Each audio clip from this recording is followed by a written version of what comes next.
जाने बुलेटिन का बाकायदा आगाज करेंगे। मशरिक़ वुस्ता में नया तनाज़ा रोकने के लिए अमरीका और ईरान के दरमियान मुज़ाकरात आज ओमान में होंगे। अमरीका और ईरान के दरमियान ओमान में होने वाले मुज़ाकरात का महवर नई न्यूक्लियर डील होगा। ईरानी मीडिया का कहना है कि वज़ीर ख़ारजा अब्बास इराक़ची और अमरीकी एलची स्टीव विटकॉफ बिलवास्ता मुज़ाकरात करेंगे। अमरीकी सदर के मंदूब बराए मशरिक़ वुस्ता स्टीव विटकॉफ रूस के सदर से मुलाकात के बाद ईरानी हुक्काम से मुज़ाकरात के लिए ओमान पहुंच गए। स्टीव विटकॉफ ने अपने बयान में कहा कि ईरान के मामले पर सदर पुतिन की भी मदद ली जा सकती है। अमरीकी सदर डोनाल्ड ट्रंप ने ईरान को न्यूक्लियर प्रोग्राम महदूद करने के लिए 2 माह की मोहलत दी थी।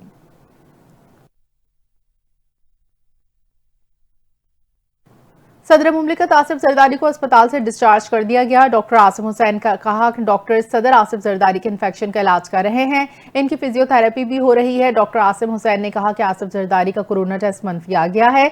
अब इन्हें क्लिफ्टन में वाक़ अस्पताल से बिलावल हाउस कराची मुंतकिल किया गया। सदर मुमलिकत आसिफ जरदारी 10 दिन तक अस्पताल में जेर इलाज रहे। उनको ईद उल फितर की रात नवाब शाह से कराची मुंतकिल किया गया था।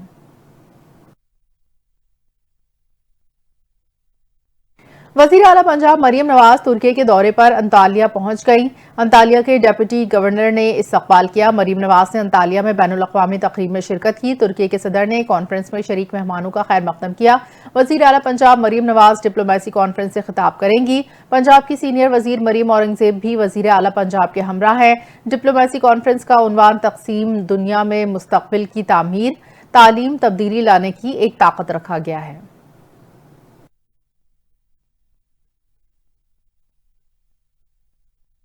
तहरीक इंसाफ के सीनियर रहनुमा और साबिक सदर आरिफ अलवी ने भी मुज़ाकरात की हिमायत कर दी। दौरा अमरीका में गैर मुल्की मीडिया को इंटरव्यू में आरिफ अलवी ने कहा, हम इस बात को सराहेंगे कि आइंदा इलेक्शंस और जमहूरियत के क़याम के लिए मुज़ाकरात हों। पीटीआई रहनुमा आज़म सवाती इदारों के साथ मुज़ाकरात में पेशरफ्त के लिए पुरुमीद हैं। इनका कहना है कि साबिक सदर आरिफ अलवी की वतन वापसी पर मुज़ाकरात में पेशरफ्त होगी। आज़म सवाती ने कहा कि बानी पीटीआई की जानिब से बातचीत का हुक्म कमजोरी की अलामत नहीं। उन्होंने आने वाली नस्लों और पाकिस्तान के लिए बातचीत पर रजामंदी जाहिर की। कोशिश है पाकिस्तान के तमाम इदारों को जोड़ें, तलखियां नफरत खत्म करें। अमीर जमात इस्लामी हाफिज नईमुर रहमान ने कहा है कि इसराइल फलस्तीनी बच्चों को कत्ल कर रहा है। एक फलस्तीनी बच्चे के खून का बदला उम्मत मुस्लिमा लेगी। उन्होंने कहा कि इसराइल जिहादियों का मुकाबला नहीं कर सकता। इसराइल सिर्फ बमबारी से बच्चों, खवातीन, सहाफियों को कत्ल कर सकता है। उन्होंने मजीद कहा, इसराइली मजालिम पर पाकिस्तान के हुक्मरान अपोजिशन खामोश क्यों हैं? अरब हुक्मरानों सुन लो, ये तुम्हें भी नहीं छोड़ेंगे।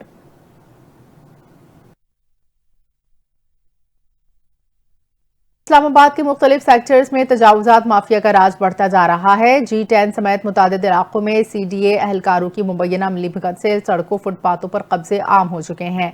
दुकानों के आगे 20 से 25 हजार रुपए लेकर पथारे लगवाए जा रहे हैं, जिससे न सिर्फ ट्रैफिक की रवानी मुतासर हो रही है, बल्कि शहरियों को पैदल चलने में भी दुश्वारी का सामना है। इस सूरत हाल पर मजीद तफसीलात जानते हैं इस्लामाबाद से हमारे नुमाइंदे अब्दाल रकीब अब्बासी से। जी अब्दाल। जी बिल्कुल, इस वक्त हमारे साथ मौजूद हैं G10 मार्केट के सदर इस वक्त अखलाक अब्बासी साहब हमारे साथ मौजूद हैं।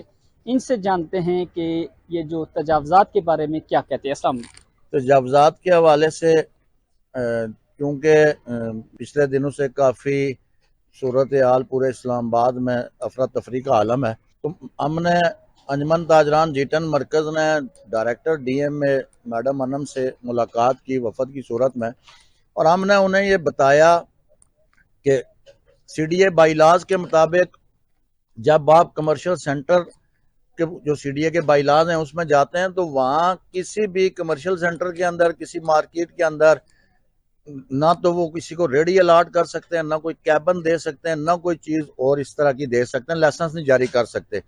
CDA ने खुद अपने बाईलाज की खिलाफ वर्जी की हुई है। मैंने जब मैडम से ये कहा कि एक दुकानदार है जिसका 3 लाख रुपया किराया है, वो प्रॉपर्टी टैक्स भी दे रहा है, वो सेल टैक्स भी दे रहा है, वो इनकम टैक्स भी दे रहा है, वो बोर्ड टैक्स भी दे रहा है, वो ट्रेड लाइसेंस टैक्स भी दे रहा है, वो फूड अथॉरिटी के लाइसेंस का टैक्स भी दे रहा है, वो एक्साइज के टैक्स भी दे रहा है।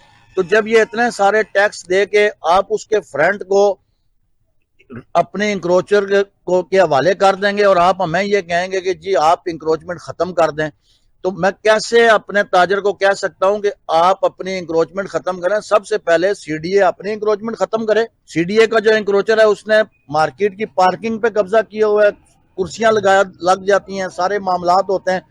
और फिर हमें ये कहते हैं जी कि आप अपना ये इंक्रोचमेंट खत्म करें। हम भी चाहते हैं साफ सुथरा इस्लामाबाद हो, हम भी चाहते हैं खूबसूरत इस्लामाबाद हो, हम भी चाहते हैं इस्लामाबाद की सारी पार्किंग्स खुली हों, हम भी चाहते हैं कि इस्लामाबाद में पूरे पाकिस्तान से लोग हैं, ये एक मॉडल हो। लाहौर के इलाके सुंदर में मिनी ट्रक ने मोटरसाइकिल रिक्शे को टक्कर मार दी। रिक्शा सवार 2 खवातीन समेत 3 अफराद जाँ बहक। पुलिस के मुताबिक ट्रैफिक हादसा मुल्तान रोड पर सुंदर थाने के सामने पेश आया, जहां तेज रफ्तार मिनी ट्रक ने मोटरसाइकिल रिक्शे को पीछे से टक्कर मार दी, जिसमें 5 अफराद सवार थे। मरने वालों में तैयबा अशरफ, मोमना जमील, अलादिता रिक्शा ड्राइवर शामिल है। मरने वाली खवातीन सुंदर गांव की, जबकि रिक्शा ड्राइवर अलादिता बहावल नगर का रिहायशी था।